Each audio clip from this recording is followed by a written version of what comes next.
Hey math kids, today we're going to talk about lines in 2 and 3 dimensions.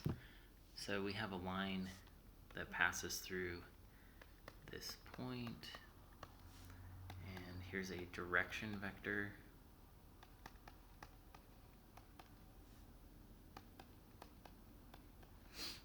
Okay, it says describe the line using a vector equation.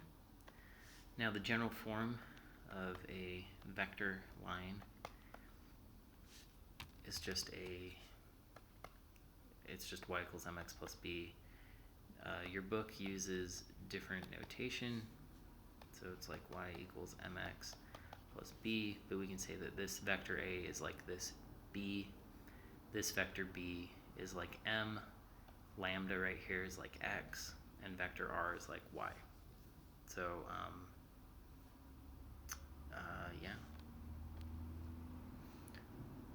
Now when we put this, so ignore that for a second.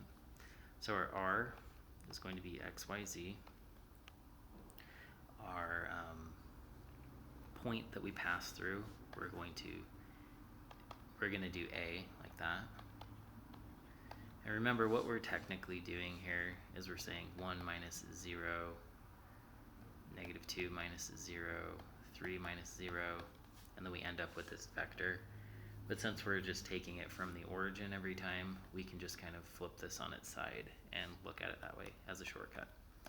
Then we have lambda, and then we're going to use our direction vector. So this is like the slope, and think of slope as direction. So we're going to say 4, 5, negative 6. Lambda has to be a real number for this to work out. Okay, and that's our vector equation. Now it wants us to turn this into a parametric equation, and so all we're going to do is take these almost as if they were rows. So if I take that top one, x equals 1 plus 4 lambda. Take the next one, y equals negative 2 plus 5 lambda. And then z equals 3 minus 6 lambda. Okay, once again, lambda is a real number. Okay, and then the final one is Cartesian. So to do that, we need to, this is a lambda, that's confusing. Okay, so what we're going to do is we're going to solve each of these for lambda, because lambda is the thing that ties them all together. And so here I'll subtract 1, divide by 4, so I get this is equal to lambda. Then I add 2, divide by 5,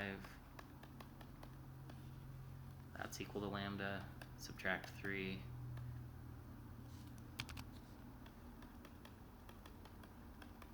divide by negative 6, and so that's all equal to lambda. Once we get those all equal to lambda, we can set them equal to each other.